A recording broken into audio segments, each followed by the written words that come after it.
이튿날 이튿날 위안은 다시 등간꾼의 진지를 향해 달려왔다.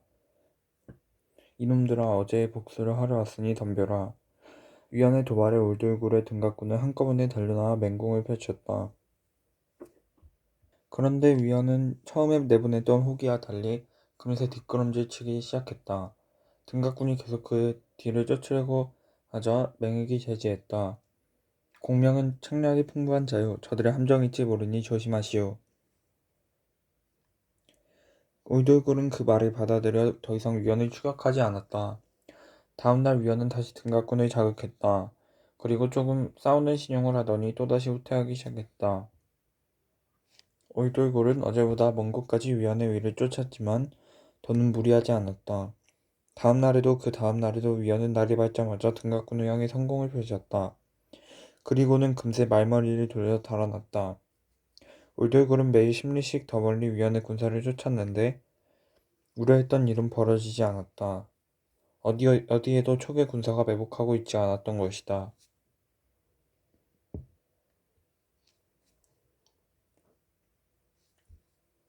그렇게 하기를 16일째. 드디어 울돌굴이 생각을 달리했다. 공명의 책략이 뛰어나다더니 별것 아니구먼. 다음에는 촉의 군사를 끝까지 뒤쫓아 완전히 섬멸해버릴 것이다. 맹획은 내심 불안했지만 자신만만해하는 울돌굴을 더 이상 말릴 수는 없었다. 그리하여 다음날 위안이 공격했을 때는 등갑군이 계속 그 뒤를 쫓았다. 위안이 산기슭을 돌아 골짜기로 접어들자 커다란 나무 한 그루 보이지 않는 휑한 땅이 나타났다. 그곳에 검은 칠을 한 수레들이 놓여 있었던 것이다. 울돌골은 그것이 촉의 군사가 군량을 싣고 가다가 버린 것이라고 짐작했다. 그런데 갑자기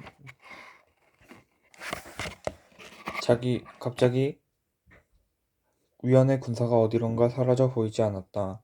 이놈들이 어디로 도망갔을까? 울돌골은 곰곰이 생각에 잠긴 순간 갑자기 산 위에서 바위들이 굴러떨어졌다. 그와 동시에 양쪽에서 횃불이 날아들더니 검은 수레들에서 폭음이 울리며 불길이 치솟았다. 그 수레마다 폭탄이 가득 들어있었던 것이다. 등가구는 물과 달리 불에 아주 취약했다. 그들의 갑옷에 불이 옮겨붙어 순식간에 3만 명이 떼죽음을 당한 것이다. 그렇게 울돌골은 참패했고 맹액은 7번째로 포로가 되고 말았다. 어떤가, 이제는 내게 항복하겠나? 제갈량의 말에 맹익은 더 이상 핑곗거리가 떠오르지 않았다. 결국 그는 제갈량 앞에 머리를 조아렸다. 승상의 아량에 감복했습니다. 진심으로 항복하면 앞으로는 절대 반란을 일으키지 않겠습니다. 그러자 제갈량이 맹익에게 다가가 어깨를 다독여 주었다. 그리고 그에게 계속 남만을 다스리라고 말한 뒤 궁궐을 향해 말머리를 돌렸다.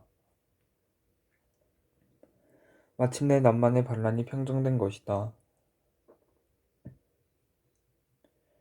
제갈량이 남만을 평정하고 돌아온 지 어느덧 한 해가 지났던 것이다.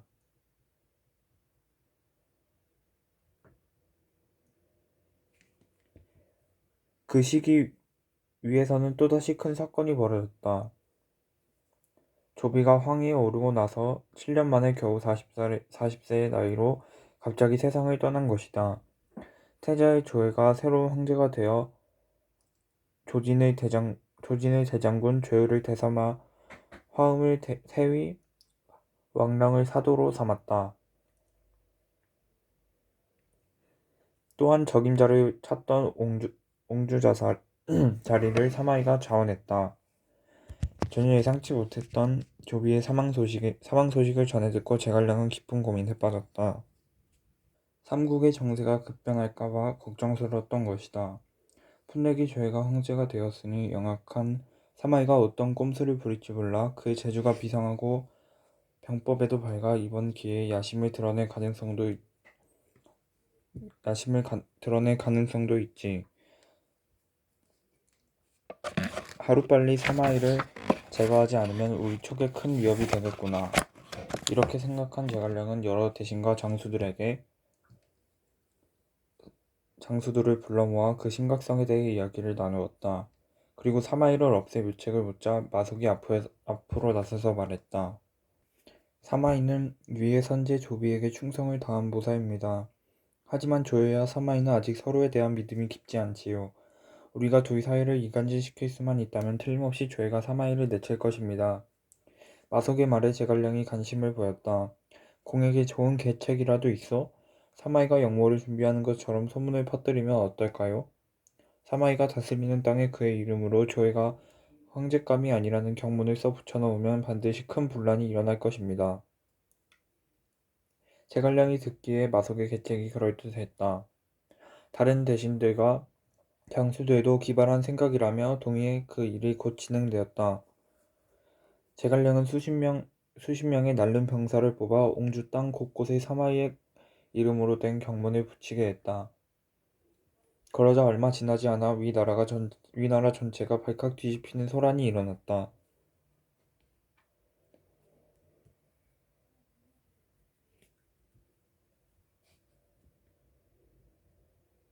가장 흥분한 사람은 말하나 마나 새 황제 조회였다. 조회는 이런 몹쓸 자를 만나 충신 대우를 해줬더니 나를 배신해 당장 사마이를 끌어와 목을 쳐라. 젊디 젊은 조회는 앞뒤 사정을 충분히 헤아리지 않고 큰소리로 명을 내렸다. 조진이 용기를 내 누군가의 모략일지 모른다고 말했으나 새 황제는 귀를 기울이지 않았다.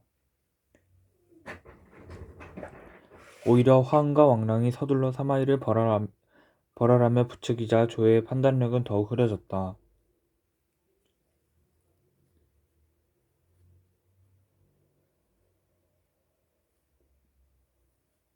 잠시 후 궁궐로 붙잡혀온 사마이가 억울함을 토로했다. 잠시 후 폐하 이것은 누군가 저를 죽이기 위해 파놓은 함정입니다. 부디 저의 충심을 헤아려 주십시오. 하지만 조회는 사마이를 용서하지 않았다.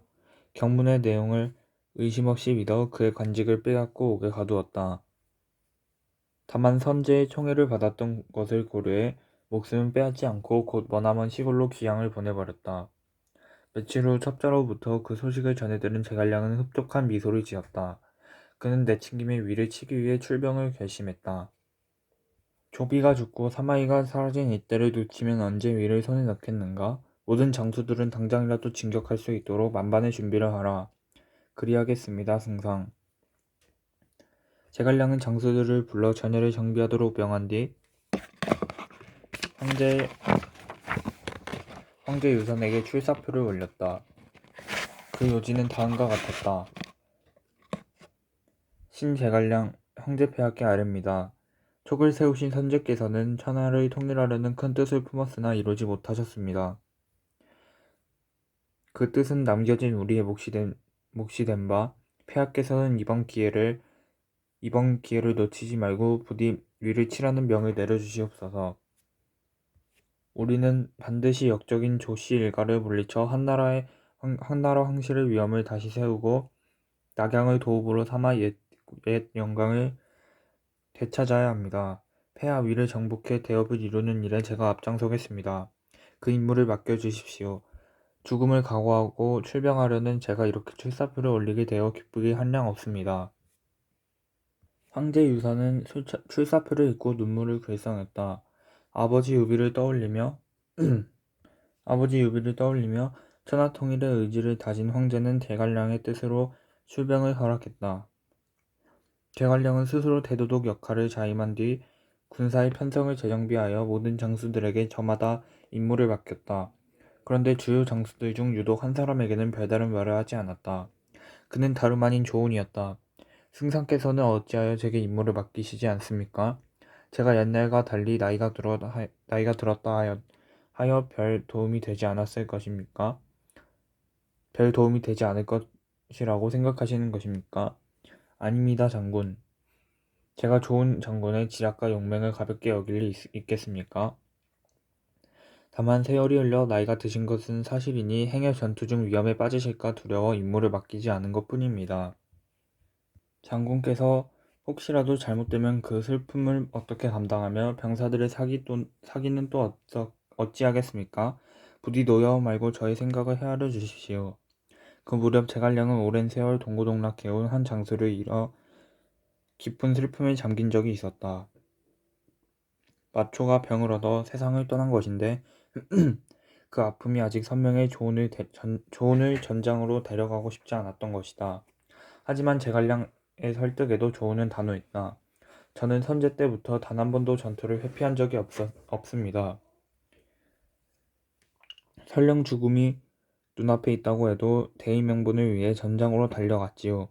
장수가 적과 싸우다가 죽는 것만큼 영광스러운 일이 또 어디 있겠습니까? 만약 저를 궁궐에 남겨두고 떠나신다면 차라리 스스로 목숨을 끊어 장수의 명예를 지키겠습니다. 뒷방 늙은이가 되어버린 장수라면 살아서 무엇하겠습니까? 조은의 말은 진심이었다. 결국 제갈량은 등지와 함께 조은을 선봉에 세워 위를 향해 진격했다. 30만 대군이 제갈량의 지휘에 따라 일사불란하게 움직였다. 제갈량의 출병 소식을 들은 조에는 하우연의 양아들 하우무를 대도독으로 임명해 초계 군사와 맞서 싸우도록 했다. 그러자 서량에서 한덕이 군사 8만을 이끌고 달려왔다. 하우무는 그를 선봉장으로 삼아 촉군을 향해 진격했다.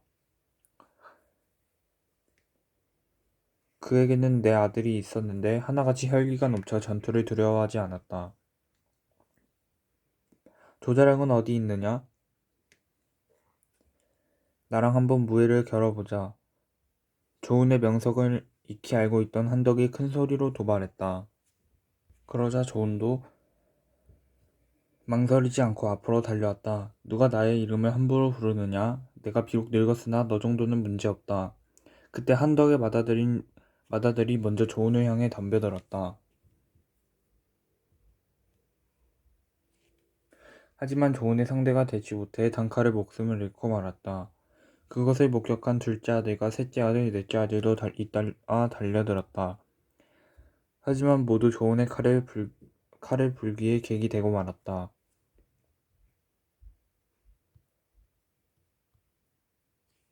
내 아들의 죽음에 격분한 한덕이 마침내 도끼를 휘두르며 조은을 향해 덤벼들었다. 그러나 그 역시 단 4만 만에 조은의 창에 찔려 죽음을 면치 못했다. 선봉장의 활약에 사기가 드높아진 초계 병사들은 일제히 적진으로 돌격해 위의 군사를 도륙하기 시작했다. 얼마 지나지 않아 하우무는 부하들에게 퇴각하라는 명령을 내릴 수밖에 없었다. 그런데 그는 허둥지둥 도망가다가 길을 잘못 들어 제갈량의 근위병들에게 사로잡히게 되었다. 제갈량은 그 기세를 몰아 천수군을 공격하기로 마음먹었다. 그는 우선 하우무의 필체를 흉내내 지연병을 보내라는 거짓 서찰을 천수성으로 보냈다. 그것을 받아든 천수군 태수 마주는 당장 군사를 이끌고 성 밖으로 달려나가려 했다. 그때 부하장수 강유가 손사래를 치며 말했다.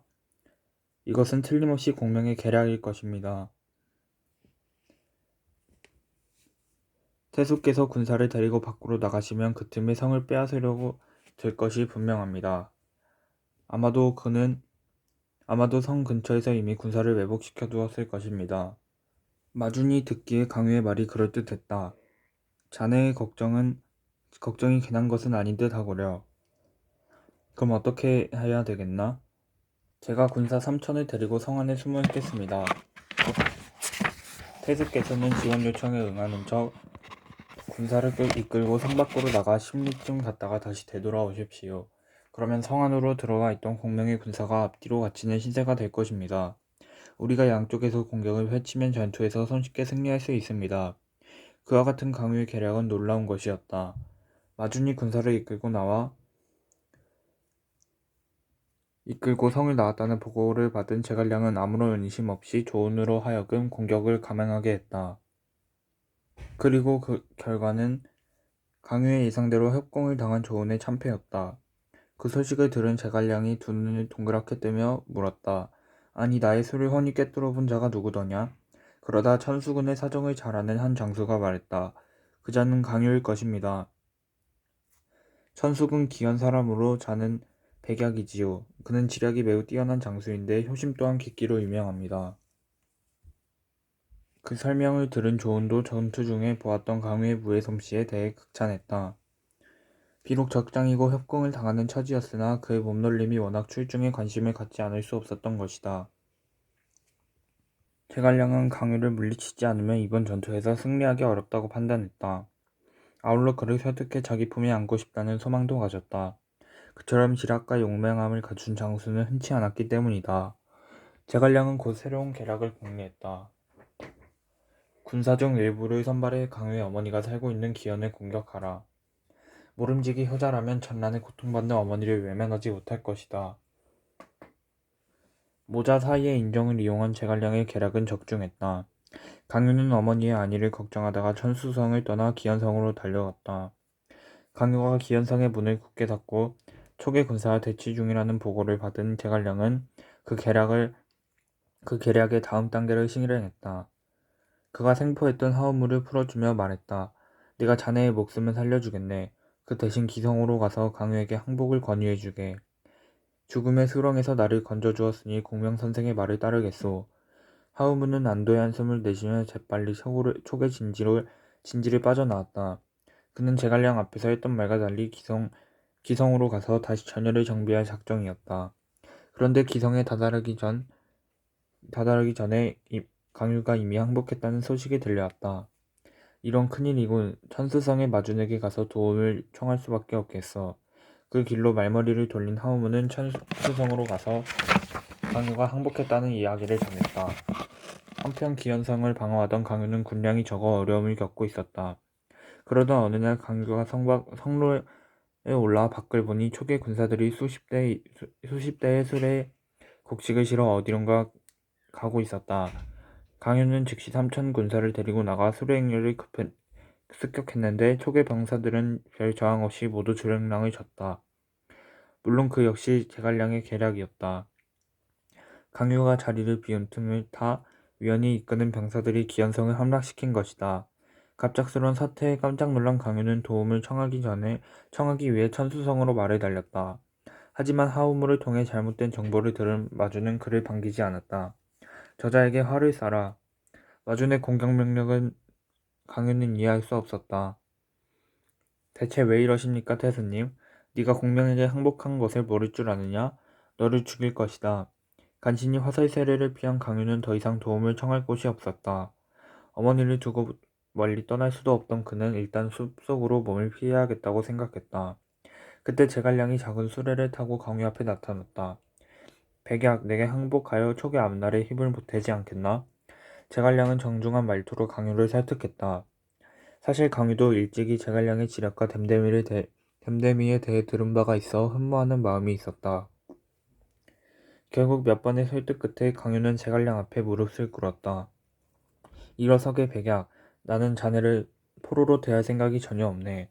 자네처럼 영민한 장수를 만나게 되어 매우 기쁘니 우리와 함께 힘을 합쳐 대업을 이뤄보세. 감사합니다. 앞으로 승상께 많은 것을 배우겠습니다. 강유의 겸손한 모습에 제갈량은 흡족한 미소를 지었다. 두 사람이 지략을 모으자 하우무와 마주는 상대가 되지 못했다. 곧 천수성이 함락되었고 하우무와 마주는 강족의 땅으로 달아났다. 승전을 거듭한 제갈량은 내친김에 기산을 향해 진격했다. 크게 위기감을 느낀 조연은 조진을 대도독으로 곽희를 부도독으로 왕량을 군사로 삼아 20만의 군사를 내주어 제갈량을 막도록 했다. 그러나 이미 사기가 오를 대로 오른 초계 군사는 기세가 대단했다.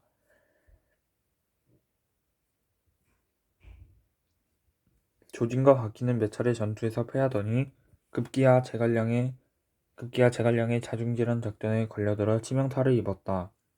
야심 한밤에 촉의 진지로 침입한 위의 군사가 아군끼리 서로를 죽이는 덫에 걸려든 것이다. 일찌감치 군사 왕랑도 제갈량과 단판을 벌이다가 흥분에 쓰러진 뒤 목숨을 잃은 상태였으므로 위의 군사는 더 이상 촉군을 공격할 여력이 남아있지 않았다. 공격은커녕 앞다투어 주랭랑이 치기 바빴던 것이다. 곽해가 심각한 표정으로 퇴각하는 조진에게 말했다. 대도독 서강국으로 가서 도움을 청하시지요. 서강국이라. 그곳의 국왕 천리길은 조조 때부터 해마다 위에 조공을 바쳐 제법 가까이 지내는 사이였다. 아니나 다를까 사정을 전해들은 천리길은 승상 아당과 대장군 월길에게 15만의 군사 15만 명을 내주며 조진을 돕도록 했다. 당시 서강국에는 철로 만든 전차를 가진 철거병이 있었는데 그들이 선봉에 서서 서편간을 공격한 것이다. 하지만 제갈량은 서강국의 군사의 공격을 알고도 당황하지 않았다. 그가 강요를 불러 말했다. 자네는 철거병에 대해 어찌 생각하나? 철로 만든 전차는 위협을 느낄 만한 무기입니다. 그러나 천리길은 단순히 힘만 앞세울 뿐 병법에 무지한 자이므로 승상의 책략을 당해내지 못할 것입니다. 강유의 대답에 제갈량은 부드럽게 미소를 띄었다.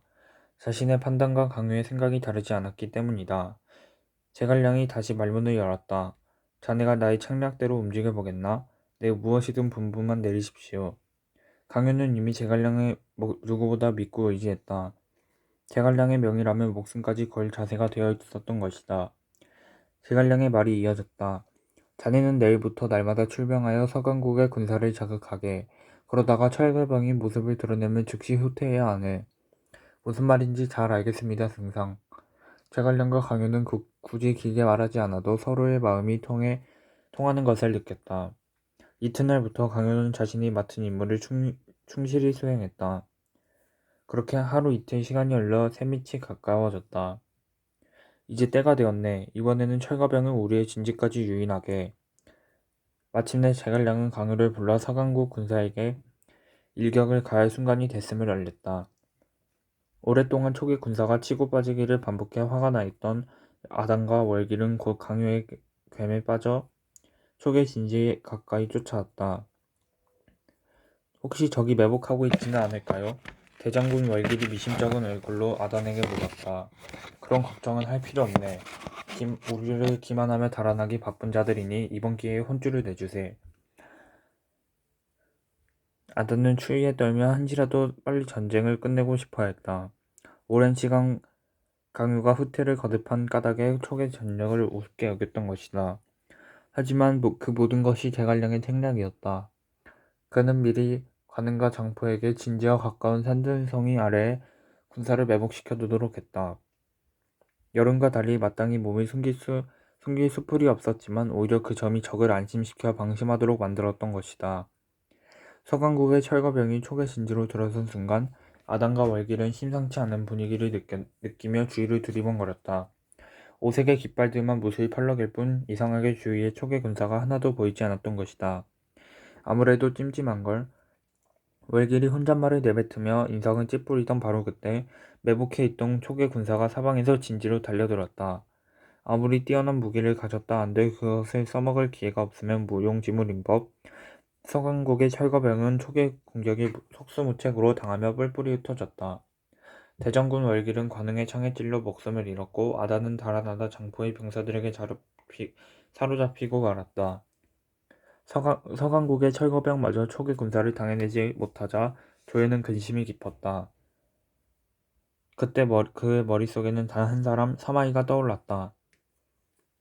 조회가 사마이를 조정으로 불러 지난날의 잘못을 시인했다.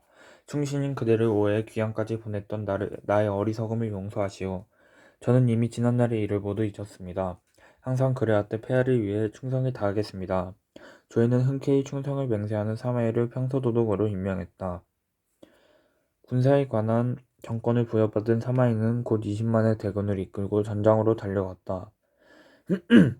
그는 우선 조진을 불러 제갈량이 공격할 것으로 예상되는 미성의 방어를 맡겼다. 그리고 자신은 장압을 선봉으로 세워 한중의 길목인 가정으로 향했다. 그곳은 양평간의 요충지로 촉의 군사가 군량을 이동시키는 주요 통로였다. 따라서 가정을 빼앗으면 전세를 단번에 뒤집을 수 있었다. 그 무렵 제갈량은 사마이가 다시 중용이 되었다는 보고를 받고 깜짝 놀랐다. 더구나 위의 군사가 가정으로 향한다는 소식은 충격적이었다. 역시 사마이는 보통 인물이 아니구나. 가정은 비록 작은 고을이지만 전략적으로 아주 귀중한 곳이다. 누가 그곳으로 가서 사마이를 물리치겠느냐? 그 물음에 바로 자원한 장수는 마속이었다. 그는 조이와 사마이 사이를 이간질시키는 계략을 내놓았던 인물이지만 제갈량은 가정을 시키는 일이 워낙 중요했기에 새삼 주의를 환기시켰다. 그 말은 정중하면서도 단호했다. 그곳에는 상도 요새도 없어. 가정이 함락되면 치명적인 결과를 가져올 텐데 공이 그 임무를 감당할 수 있겠소? 물론입니다, 승상. 저도 병법이라면 일가견이 있다고 자부합니다. 그래도 상대가 사마이니 어느 때보다 신중해야 할 거요. 정말 자신 있어? 제갈량이 거듭묻자 마속은 무릎을 꿇으며 큰 소리로 대답했다. 승상 걱정 마십시오. 제가 만약 사마이를 물리치지 못한다면 목을 쳐도 좋습니다. 그제야 제갈량은 마속의 자원을 받아들여 왕평을 부장으로 삼고 정예병 2만 5천을 내주었다. 평소 왕평이 신중한 성격이었기에 마속을 보좌하도록 했던 것이다. 아울러 제갈량은 가정에 도착해 진지를 구축하면 곧장 그 모습을 그림으로 그려 보고하라고 왕평에게 명했다. 그러고도 부족하다는 생각이 들어 고상을 연류성으로 위원을 가정의 후방으로 보내 마속의 위태로울 경우를 돕도록 했다.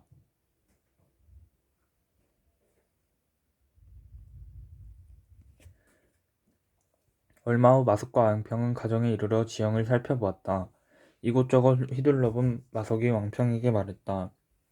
승상께서는 너무 신중해서 탈이 구려. 이런 사형꼴짝이라면 위에 군사가 섣불리 진격하지 못할 것이요. 조심해서 나쁠 것이야 없지요. 산 아래쪽에 적이 침입할 만한 길목에다 나무를 높이 쌓아서 진지를 만들어야 합니다. 마속은 자신의 판단에 동의하지 않는 왕평이 못마땅했다. 물론 병사들이 머무르려면 진지가 필요했지만 그 위치에 대해서도 서로 생각이 달랐다.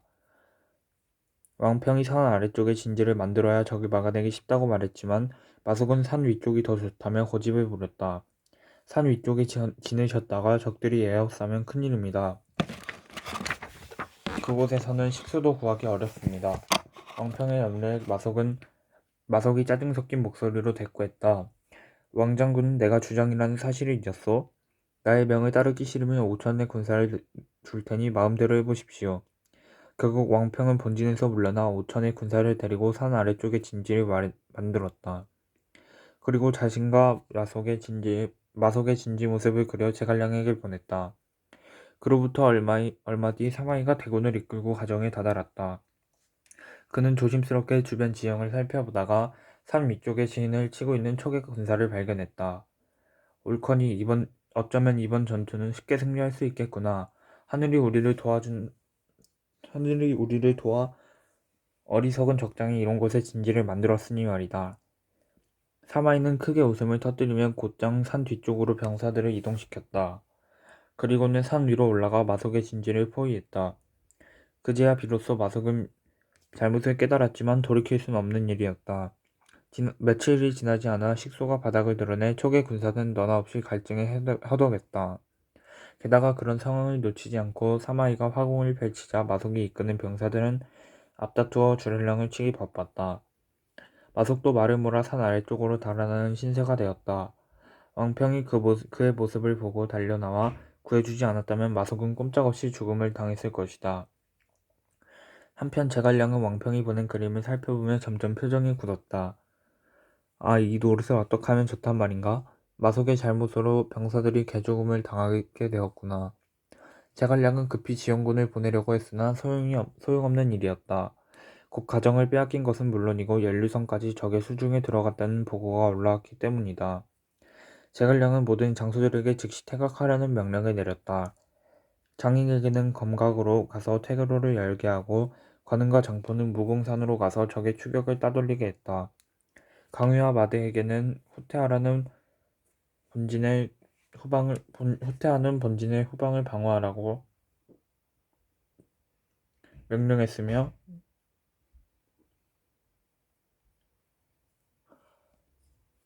기원으로 사람을 보내 강유의 노모를 안전한 곳으로 피신시켰다.